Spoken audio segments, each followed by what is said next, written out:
अरे ये क्या, जगन्नाथ भगवान के गहने चोरी हो गए। सुबह होते ही मंदिर में हड़कंप मच चुका था। मंदिर के कैमरे तुरंत चेक किए गए, पूरी रात की रिकॉर्डिंग देखी गई, लेकिन हैरानी की बात ये थी कि किसी भी कैमरे में कोई आता हुआ या जाता हुआ नहीं दिखा। पुरी के उस पुराने मंदिर में एक बच्चा रहता था। कोई बाहर वाला देखे तो सोचे कि मंदिर में बच्चा कैसे रह सकता है, लेकिन जो लोग वहाँ रोज आते थे वो जानते थे कि ये बच्चा मंदिर का ही हिस्सा था। उसका कोई नाम कागजों में नहीं था, ना माँ थी, ना बाप, ना कोई पहचान। लोग उसे बस मुगु कहकर बुलाते थे। मुगु की उम्र कोई 8 या 9 साल रही होगी। फटे कपड़े, नंगे पैर और आंखों में एक अजीब सी शांति। वो मंदिर में ही सोता था, मंदिर में ही भूखा रहता था और मंदिर में ही हंस लेता था। जब कोई उससे पूछता कि तेरा घर कहाँ है, तो वो बिना सोचे सीधा भगवान जगन्नाथ की मूर्ति की तरफ देखता और कहता, यही जहाँ जगन्नाथ जी रहते हैं। लोग इसे बच्चों की मासूमियत समझते थे, लेकिन मुगु मजाक नहीं कर रहा होता था। मुगु भगवान जगन्नाथ को भगवान नहीं मानता था, वो उन्हें अपना सबसे अच्छा दोस्त मानता था। हर सुबह वो मूर्ति के सामने बैठकर बोलता, आज देर हो गई दोस्त, पुजारी अंकल ने झाड़ू नहीं दी। कभी शिकायत करता, कल तुमने सपना क्यों नहीं भेजा? और कभी रूठ जाता, अगर आज खिचड़ी नहीं मिली ना तो मैं बात नहीं करूंगा। अजीब बात ये थी कि मुगु की बातें कभी खाली नहीं जाती थी। एक दिन दोपहर की आरती के बाद मंदिर में एक औरत आई। उसके कपड़े फटे थे, आंखें सूजी हुई थीं और आवाज कांप रही थी। वो भगवान के सामने गिर पड़ी और रोते हुए बोली, मेरे बच्चे को बचा लो। कहाँ? वो अस्पताल में है, डॉक्टर कह रहे हैं बिना पैसों के इलाज नहीं होगा। मंदिर में लोग खड़े थे। कोई बोला, भगवान पर छोड़ दो, जो होगा अच्छा होगा। लेकिन कोई आगे नहीं बढ़ा। मुगु सब देख रहा था।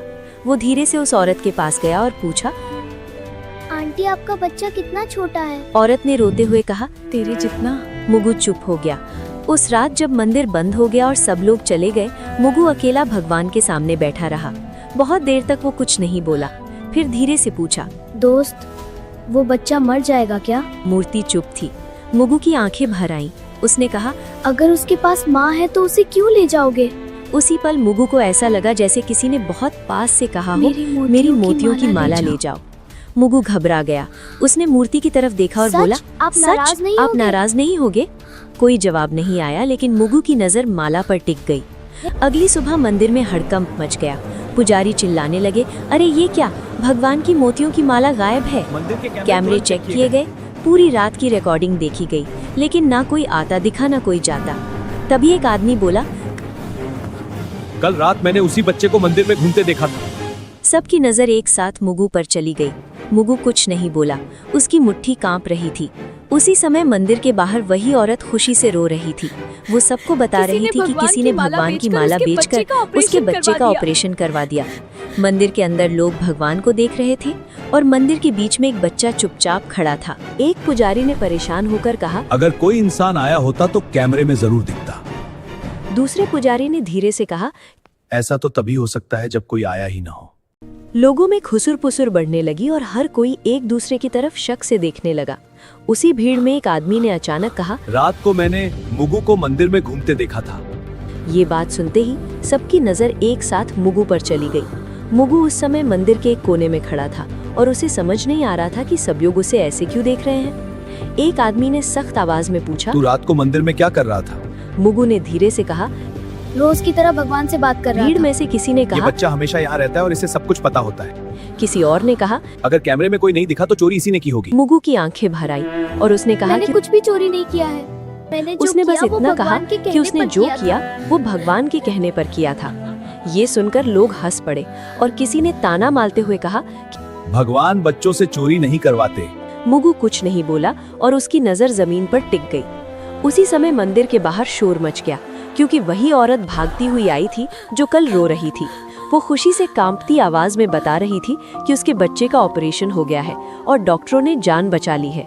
उस औरत ने रोते हुए कहा, किसी ने भगवान की मोतियों की माला बेचकर पैसे दिए हैं। ये सुनते ही मंदिर के अंदर सन्नाटा फैल गया और लोगों के चेहरे बदलने किसी ने लगे। मोतियों की माला बेच अब दी थी। सवाल ये नहीं था कि बच्चा बचा कैसे, बल्कि ये था कि माला आखिर गई कहाँ।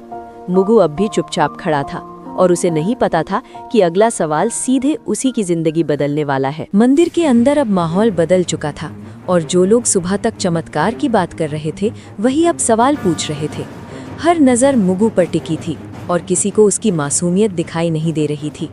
एक आदमी ने ऊंची आवाज में कहा कि अगर माला भगवान के कहने पर ली गई थी तो वो अभी वापस क्यों नहीं आई? मुगु ने घबराई हुई आवाज में कहा, मुझसे कहा गया था कि वो माला उस माँ को दे आओ ताकि उसका बच्चा बच सके। भीड़ में से किसी ने कटाक्ष करते हुए कहा कि अब बच्चे भगवान के नाम पर चोरी भी करने लगे हैं। दूसरे आदमी ने कहा कि ऐसे बहाने हर चोर बनाता है। मुगु ने रोते हुए कहा कि वो झूठ नहीं बोल रहा है और उसने कुछ भी अपने लिए नहीं रखा। उसने कहा कि अगर माला चाहिए तो वो भगवान से पूछ ले कि सच क्या है।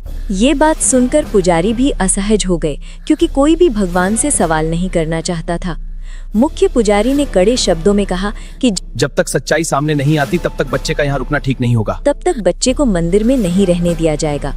मुगु को जैसे ही ये बात समझ आई, उसका चेहरा सफेद पड़ गया।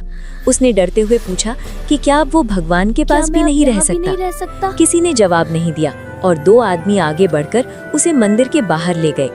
मुगु बार बार पीछे मुड़कर भगवान की मूर्ति की तरफ देख रहा था, जैसे किसी जवाब का इंतजार कर रहा हो। मंदिर के बाहर उसे पत्थर की सीढ़ियों पर बैठा दिया गया और कहा गया कि यहाँ से कहीं मत जाना। धूप तेज थी और मुगु को प्यास लग रही थी, लेकिन किसी ने पानी तक नहीं दिया। अंदर मंदिर में पूजा फिर से शुरू हो गई और लोग भगवान से सुख शांति की प्रार्थना करने लगे। बाहर एक बच्चा चुपचाप बैठा था, जिसे समझ नहीं आ रहा था कि उसने गलत क्या किया।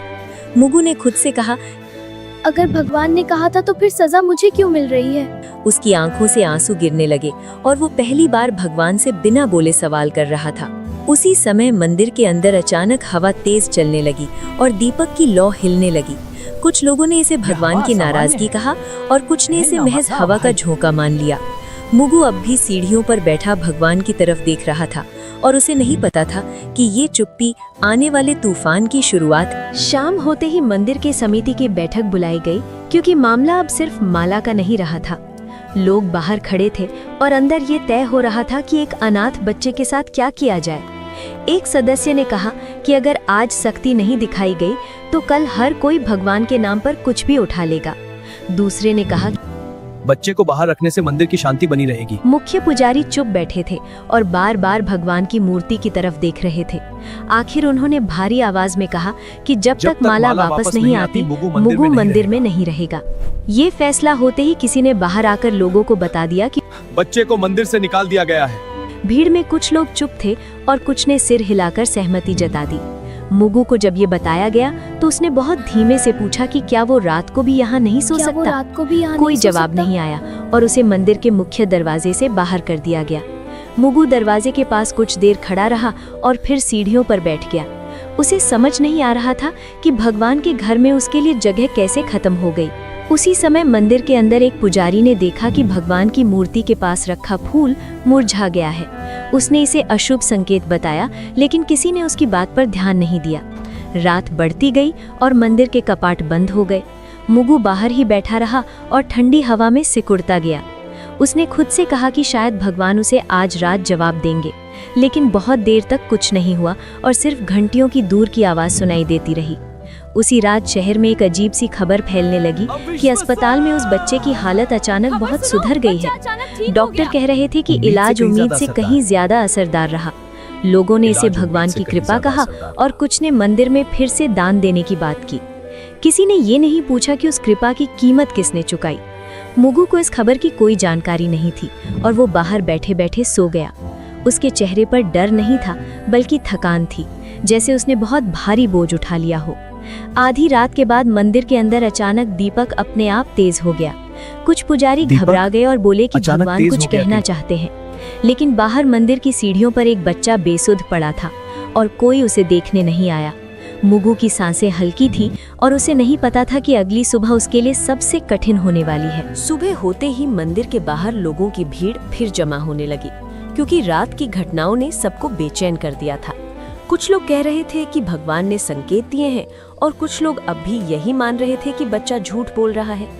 उसी बीच एक पुजारी ने ध्यान दिया कि भगवान की मूर्ति के पास रखी दूसरी माला की एक मोची ढीली हो गई है। उसने पास खड़े पुजारी से कहा कि अगर कोई चोर होता तो बाकी गहनों को भी हाथ लगाता। ये बात धीरे धीरे भीड़ तक पहुंची और पहली बार लोगों को लगा कि कहानी वैसी नहीं है जैसी दिखाई जा रही थी। एक आदमी ने कहा कि अगर बच्चा चोर होता तो वो मंदिर छोड़कर भाग जाता। लोगों की नजर बाहर सीढ़ियों पर पड़ी जहां मुगु बेसुध पड़ा था। उसका चेहरा पीला था और उसकी आंखें आधी खुली थीं। एक औरत ने घबराकर कहा कि बच्चे को उठाओ और पानी दो। जब उसे छुआ गया तो सब समझ गए कि मुगु को तेज बुखार है। मुगु ने बहुत धीमी आवाज में कहा कि उसने गलत कुछ नहीं किया है। उसने बस इतना कहा कि भगवान ने कहा था कि किसी की जान बचाना सबसे जरूरी है। ये सुनकर कुछ लोग चुप हो गए और कुछ की आंखें झुक गईं। मुख्य पुजारी आगे आए और पहली बार उन्होंने मुगु की बात ध्यान से सुनी। पुजारी ने उससे पूछा कि भगवान ने तुझसे और क्या कहा था। मुगु ने कांपती आवाज में कहा, भगवान ने कहा था कि सच सामने आने में समय लगता है। उसी समय अस्पताल से एक आदमी मंदिर पहुंचा जिस बच्चे और का उसने ऑपरेशन हुआ बताया था कि उसकी जिस हालत अब बच्चे पूरी का तरह ऑपरेशन ठीक है। हुआ था उसकी हालत अब पूरी तरह ठीक ऑपरेशन है। के पैसे उसने अचानक ये मिल भी गए कहा थे, कि ऑपरेशन इसलिए के डॉक्टरों ने पैसे बिना देर अचानक किए इलाज मिलने शुरू से कर दिया। डॉक्टरों ने तुरंत इलाज शुरू कर दिया था।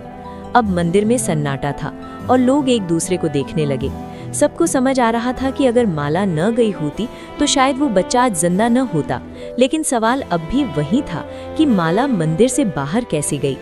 किसी ने फिर से कैमरे देखने की बात कही। जब कैमरे दोबारा चेक किए गए तो एक अजीब बात सामने आई। रात के ठीक उसी समय जब माला गायब हुई थी, सभी कैमरे कुछ सेकंड के लिए अपने आप बंद हो गए थे। टेक्नीशियन ने कहा कि ये आम बात नहीं है और बिजली में कोई दिक्कत भी नहीं हुई थी। लोगों के चेहरे पर डर साफ दिखाई देने लगा। मुख्य पुजारी ने भारी आवाज में कहा कि अगर ये सब सच है तो ये चोरी नहीं थी। उन्होंने कहा कि ये किसी की परीक्षा हो सकती है। मुगु को उठाकर अंदर लाया गया और पहली बार उसे भगवान के सामने बैठाया गया।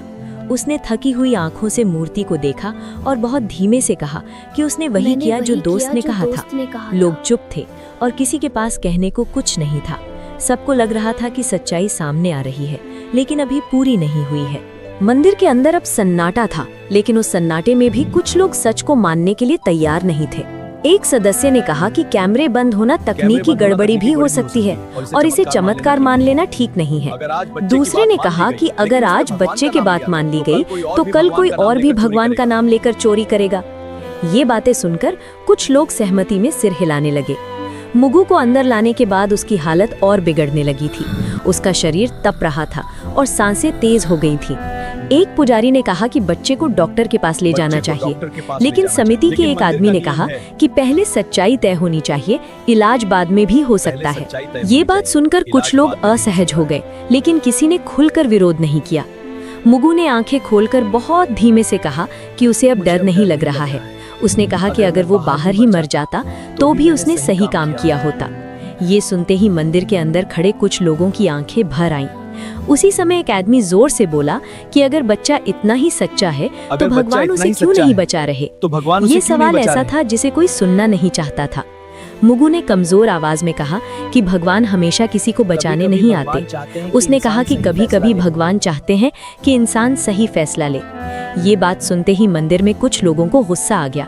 एक आदमी ने कहा कि ये बच्चा भगवान बनकर बोल रहा है। मुगु ने बहुत मुश्किल से मुस्कुराते हुए कहा कि वो भगवान नहीं है, बस दोस्त की बात बता रहा है। उसकी आंखें धीरे धीरे बंद होने लगी। उसी समय बाहर से आवाज आई कि एम्बुलेंस आ गई है। कुछ लोग राहत की सांस लेने लगे और कुछ अब भी खड़े रहे। जब मुगु को उठाकर बाहर ले जाया गया तो मंदिर के अंदर अचानक तेज हवा चली। दीपक की लौ एक पल के लिए सीधी खड़ी हो गई। कुछ पुजारी डर गए और बोले कि अब देर हो चुकी है। किसी ने पूछा कि किस बात के लिए देर हो चुकी है, लेकिन कोई जवाब नहीं आया। मुगु को एम्बुलेंस में डाल दिया गया और दरवाजा बंद हो गया। उसकी उंगलियां ढीली पड़ रही थीं और उसकी सांस बहुत हल्की हो गई थी। मंदिर के अंदर लोग अब भी बहस कर रहे थे कि सच क्या है। उसी समय एम्बुलेंस के सायरन की आवाज दूर होती चली गई। मुख्य पुजारी ने भगवान की मूर्ति की तरफ देखा और पहली बार उनकी आंखें भर आईं। उन्हें समझ आ गया था कि सही और गलत के बीच का वक्त बहुत कीमती होता है। एम्बुलेंस के जाते ही मंदिर के अंदर एक अजीब सी खामोशी फैल गई और बहस अपने आप रुक गई। लोग एक दूसरे का चेहरा देख रहे थे, जैसे सबको अचानक समझ आ गया हो कि अब शब्द बेकार हैं। कुछ देर बाद अस्पताल से फोन आया और मुख्य पुजारी ने कांपते हाथों से कॉल उठाई। डॉक्टर ने बताया कि बच्चे की हालत बहुत नाजुक है और अगला 1 घंटा बेहद अहम है। ये सुनते ही मंदिर में मौजूद कई लोगों के चेहरे पीले पड़ गए। किसी ने धीमे से कहा कि अगर हमने उसे पहले भेज दिया होता तो शायद हालात अलग होते। एक आदमी ने गुस्से में कहा कि अब पछताने से क्या फायदा, जो होना था वो हो चुका है। लेकिन उसकी आवाज में भी भरोसा नहीं था, सिर्फ डर था। हो चुका है। उसी समय वो औरत फिर मंदिर पहुंची, जिसका बच्चा अस्पताल से बचकर लौटा था। उसने मुगु के बारे में पूछा और जब उसे सच बताया गया तो वो जमीन पर बैठ गई। वो रोते हुए बोली कि अगर उसका बच्चा बचा है तो उसकी वजह वही अनाथ बच्चा है। उसने कहा कि वो माला नहीं थी, बल्कि भगवान का भरोसा था जो बिक गया था। ये सुनकर मंदिर में खड़े लोग सिर झुकाने लगे। किसी की हिम्मत नहीं थी कि उस औरत की आंखों में देख सके। उसी वक्त अस्पताल से दोबारा फोन आया और इस बार आवाज और भी गंभीर थी। डॉक्टर ने बताया कि बच्चे की सांसें बहुत धीमी हो रही हैं और शरीर जवाब दे रहा है। मुख्य पुजारी ने बिना कुछ बोले फोन रख दिया। उन्होंने पहली बार साफ शब्दों में कहा कि ये सब किसी चोरी की कहानी नहीं थी। उन्होंने कहा कि ये परीक्षा थी और हम सब उसमें फेल हो गए। उनकी आवाज में गुस्सा नहीं था, सिर्फ टूटन थी। कुछ लोग रो पड़े और कुछ बस दीवार की तरफ देखते रहे। हर किसी को लग रहा था कि अगर समय को थोड़ा पीछे किया जा सकता तो सब कुछ बदल सकता था। मंदिर के बाहर अचानक तेज हवा चली और धूल उड़ने लगी। कई लोगों ने इसे भगवान का संकेत माना, लेकिन अब किसी के पास जवाब नहीं था। अस्पताल से आखिरी बार फोन आया और इस बार लाइन के उस तरफ सिर्फ सन्नाटा था। कुछ सेकंड बाद डॉक्टर ने कहा कि उन्होंने पूरी कोशिश की, लेकिन बच्चा नहीं बच पाया। ये सुनते ही मंदिर में खड़े कई लोग जमीन पर बैठ गए। किसी ने भगवान को दोष नहीं दिया, क्योंकि अब सब समझ चुके थे कि गलती कहाँ हुई थी। मुख्य पुजारी ने भगवान की मूर्ति की तरफ देखा और बहुत धीमे से कहा कि हमने बहुत देर कर दी। उन्हें एहसास हो गया था कि इंसान जब फैसले टालता है तो उसका अंजाम हमेशा किसी और को भुगतना पड़ता है। मुगु के जाने के बाद मंदिर में पहली बार ऐसा हुआ कि भीड़ होने के बावजूद कोई शोर नहीं था। लोग दर्शन के लिए आ रहे थे, लेकिन किसी के चेहरे पर वो पुरानी श्रद्धा नहीं दिख रही थी। मुख्य पुजारी ने आदेश दिया कि उस दिन कोई उत्सव नहीं होगा और मंदिर में सादगी रखी जाएगी। कुछ लोगों ने राहत महसूस की, लेकिन कुछ को लगा कि ये सब दिखावा है। उसी दिन शाम को खबर फैली कि अस्पताल में उस बच्चे की मां अब भी बैठी रो रही है। उसने कहा कि उसका बच्चा तो बच गया, लेकिन जिस बच्चे ने उसे बचाया वो चला गया। ये बात सुनकर कई लोग पहली बार घर जाकर चुपचाप रोए। किसी ने किसी को नहीं बताया, लेकिन हर किसी के भीतर कुछ टूट चुका था। अगली सुबह मंदिर के एक कोने में सफाई करते समय एक पुजारी को फर्श पर कुछ पड़ा मिला। वो एक छोटी सी पोटली थी जिसे मुगु हमेशा अपने पास रखता था। पोटली खोली गई तो उसमें कोई पैसा नहीं था, कोई खिलौना नहीं था। उसमें बस एक पुरानी रुई की माला थी और एक कागज का टुकड़ा। कागज पर मुगु की टूटी फूटी लिखावट में लिखा था कि अगर भगवान की माला वापस आ जाए तो किसी को सजा मत देना। उसने ये भी लिखा था कि दोस्त ने कहा है कि सही काम का इनाम हमेशा जिंदा रहना नहीं होता। ये पढ़ते ही मुख्य पुजारी की आंखें भर आईं और उन्होंने कागज चुपचाप मोड़ लिया। उन्होंने किसी को वो पंक्तियां जोर से नहीं पढ़कर सुनाई। उसी समय एक और अजीब बात हुई जिसे सबने महसूस किया, लेकिन कोई बोल नहीं पाया। भगवान की मूर्ति के गले में अगली सुबह मोतियों की वही माला वापस दिखने लगी। कैमरे फिर चेक किए गए, लेकिन इस बार भी कुछ नहीं दिखा। ना कोई आता दिखा, ना कोई जाता, बस माला अपनी जगह पर थी।